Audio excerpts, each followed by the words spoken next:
Hey everyone, how's it going? Welcome back to Let's Play Doom 2016. After running more diagnostics on the active Praetor suit, it appears that I can accelerate the upgrading of your arsenal by measuring your combat effectiveness.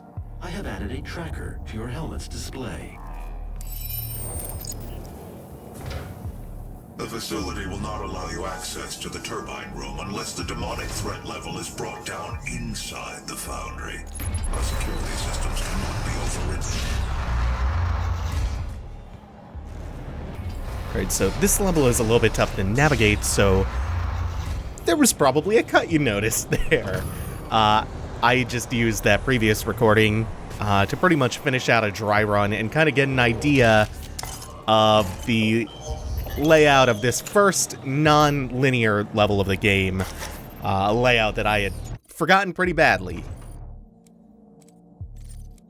And also, what you saw me pick up there from the field drone was that micro-missile upgrade for the heavy assault rifle that I was talking about last time. Oh man, I cannot wait to fire this thing off again. It still needs a couple of upgrades here and there, to get it to where I really want it to be. But that goes for pretty much all of the modules. You know, they start off really cool, really satisfying, and then they just get better. Improves the reload time for the micro missiles. Oh, there's one that makes the loading rack instant as soon as you hit right click. You can start firing them off instantly. There's one of the possessed engineers. Wish he would have blown up and took this guy with him. It's fine. Everything's fine. This pumping synth coming in. Oh, I'm so happy to be doing Doom. It's that whistle they make as they soar through the air. Like explosive little well, bottle rockets are already kind of explosive. We do not have access to that panel yet. We're going to need a handprint.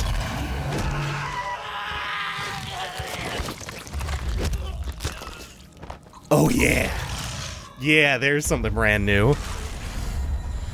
That's our first hint at this new monster. Also kind of the same trick as last time, where we saw the hologram of the possessed with the keycard that we needed. In this case, that guy was, the new enemy, the Hell Knight, was dragging off a character with something that we will need in order to unlock one of the gates in this level. There are 2 key cards to collect, plus we need that handprint. And I think we'll be getting the handprint first.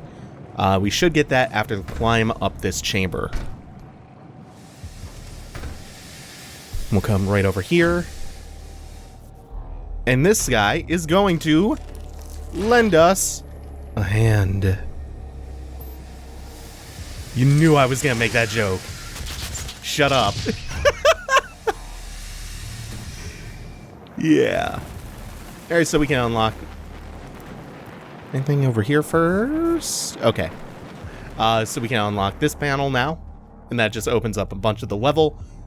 Our primary goal is going to be to... Oh, that little bloody slide. Our primary goal is going to be to destroy 4 gore nests scattered around the level. You can do it in pretty much any order. Most of them you're going to need some kind of key item to unlock. Either that handprint for the panel, or a blue or a yellow key card. I think we get the blue key card after we've already acquired the yellow one. So there's a slight bit of railroading in this level, but it's still mostly non-linear. It's the first one that even comes close to matching that descriptor in the game so far. We'll get many more like it. First, we have this arena here with the possessed soldiers and a couple of imps. And we got funneled into kind of a bad spot. So we're going to swap back to our explosive module on the shotgun. And pretty soon, we're going to run into some of those medium-sized enemies that are not going to go down in just one grenade. And we might consider switching back to the charged burst to fire, is it 5 shots at once? In rapid succession. Always love these visuals with the fans. It reminds me so much of Session 9. Very possible that that's the inspiration for that. Even if not totally intended, that may be the unconscious inspiration, as that visual is... It usually can be credited back to Session 9. And here we finally actually see that creature from before, from the hologram. This is a Hell Knight. Hell Knights are big boys, and they require the big toys. In fact, yo! He loves to run and pounce at you. And wait for this to cool down, actually. Yeah, so you have to pump quite a bit into him. And in the meantime, he's gonna put the hurt out on you. And at this point, it's a pretty good time to bring up a Game Maker's Toolkit video that I've been itching to talk about for a long, long time. So the typical example that people use when you talk about AI in games, and he points the same ones out, are Halo 2 and the original Fear. They were really pioneering games for evolving artificial intelligence especially in shooters. But also just enemy AI behavior in general. They marked a real leap forward in the advancement of AI. Stay focused. Stay committed. And in Halo, enemies will exhibit behaviors that, especially for the time, were really clever and they were really aggressive. For one, they would often flank you, which instead of just running dumbly at you or sitting out in the open for no reason. And it sounds rudimentary, it sounds, pretty basic from a modern context, but at the time, this was not something that was commonplace for enemies. Half-Life was also really... it pioneered some really advanced AI. Also, this is kind of an aside, this is something brilliant that the video points out, is that the perception of how good the AI is also kind of tied to health and damage that the enemies can receive and inflict. So the tankier they are and the more lethal they are, the more they are perceived to have good AI. And that's presumably because even if the tactics are the same, when the enemies do low damage and they die quickly, their impact is low, and thus your recognition of their AI being dangerous is skewed. Whereas if you get flanked by an enemy, you can't just quickly delete, and that enemy gets around your cover and messes you up really bad. That's going to create an impression. That danger is going to translate to a part of your brain going, oh shit, this AI is intelligent, I need to be wary of it. It's doing scary things. Whereas, if you're just removing it immediately before it gets a chance to really pose any danger, even if it's still flanking you and doing all this really intelligent stuff, you're just not registering that as threatening. You gotta watch. Especially on staircases with the Hell Knights. They are fucking scary in hallways. If you can get a nice open space where you can kind of just circle around them, rope-a-dope them, not that bad. The problem is that as the video cites... Yeah, finally got that blue key card. The video cites this post from Gamasutra, and it's actually Doom-related here. And the problem that they ran into is that when id made Doom enemies, for instance, way more aggressive on top of being tanky and lethal, the players tended to play really defensively. So instead of them constantly hounding you down, them being the enemies, and hunting for you, they're often programmed to let you come to them.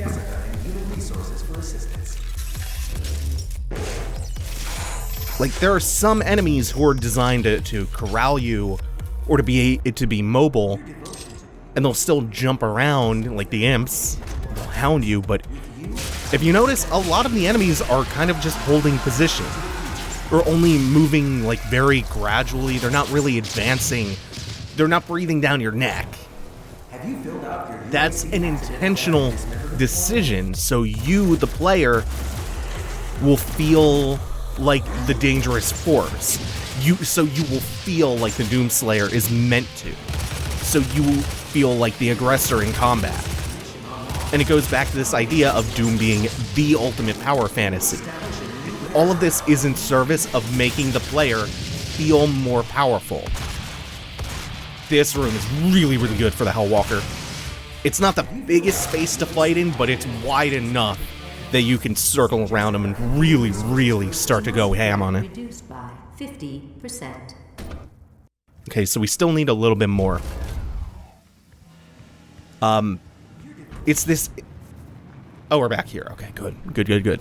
So I know where I'm going now.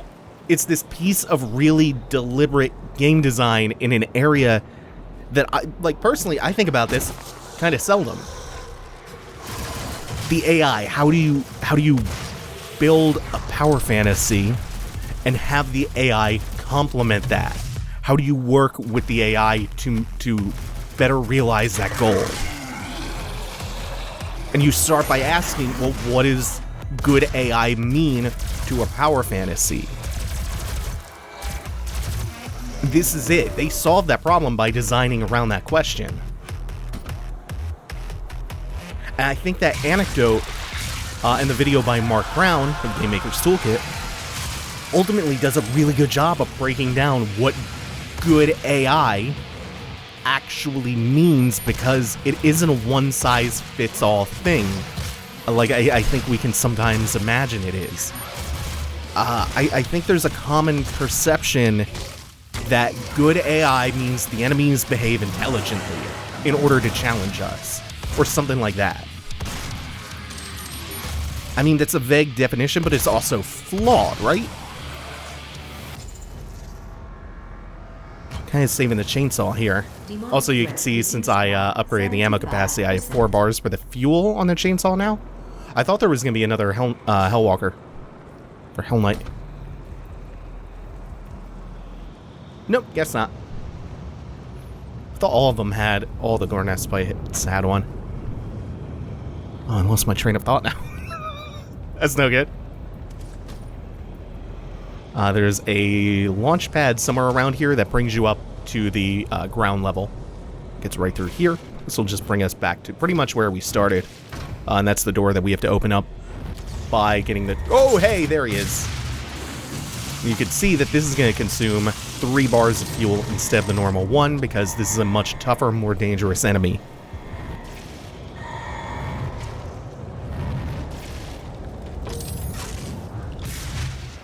So the point that I was trying to make is that good AI is molded to the intended experience. And it doesn't always have... Shit, there's... It doesn't always have a singular meaning. It's amorphous and it's contextual. Doom is a really good example of good AI, though. I wouldn't call the enemies in Doom particularly smart or strategic. It's certainly not like the days of old where enemies were just frequently pathing into walls or whatever, but they aren't these genius-level threats who are constantly keeping you on the back foot. And that's because they aren't supposed to. That's deliberate. His video brings it up in passing, but... Do you remember how back in the Batman LPs, I would point out that the AI is specifically designed not to do 180-degree turns in the Predator sequences when they aren't already on alert? And the reason for that being because they wanted you, they being Rocksteady, to feel more dangerous and more stealthy. They partially accomplished that by making sure you can always get the drop on enemies.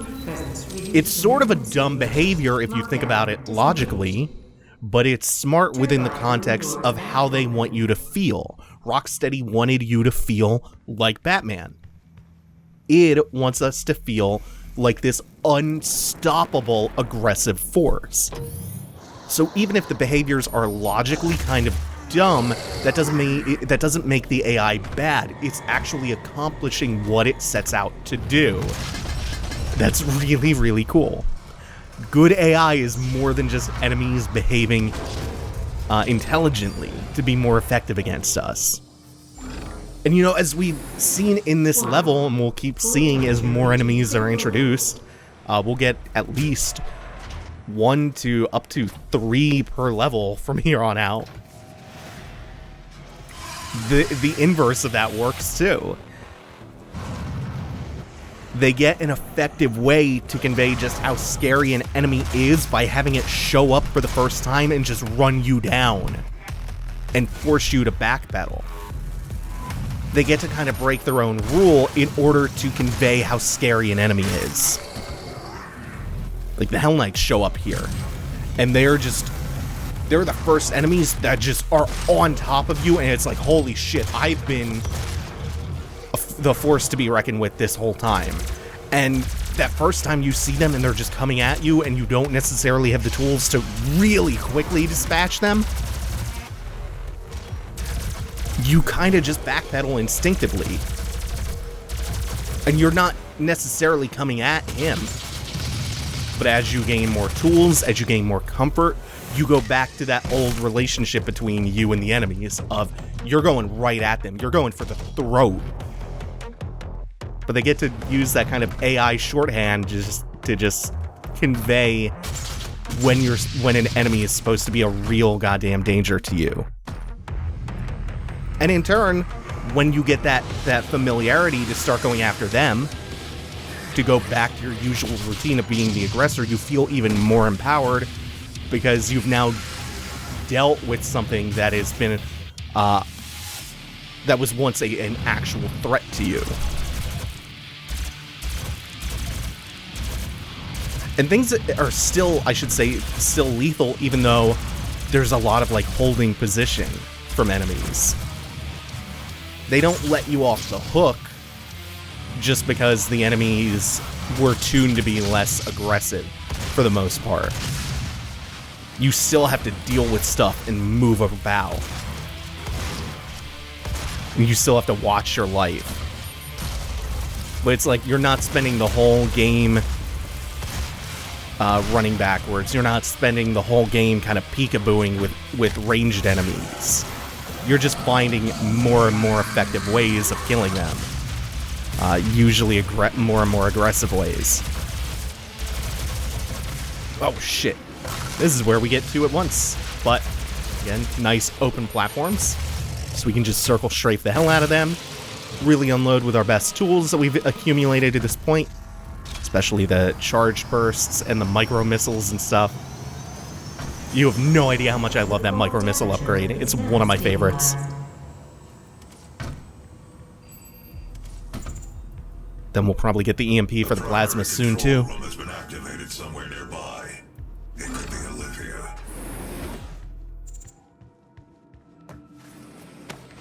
Grab this last Praetor suit token and we are done with the level. Just about. Authorization. Olivia Pierce. Alpha 402. She has locked me out, Dr. Hayden.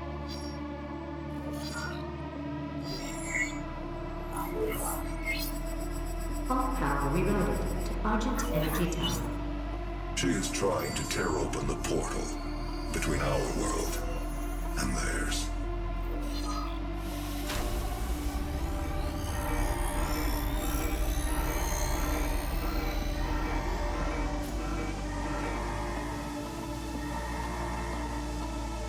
You could not have saved them anyway.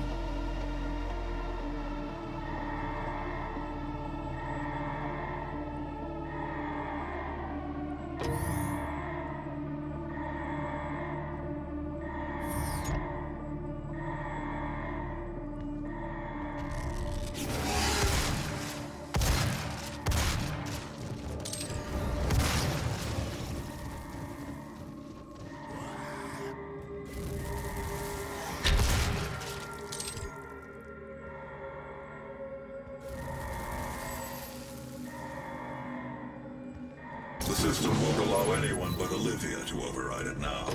We will have to shut down the Argent Tower manually from the surface. Alright, thank you all for watching. Take it easy. Have a good one.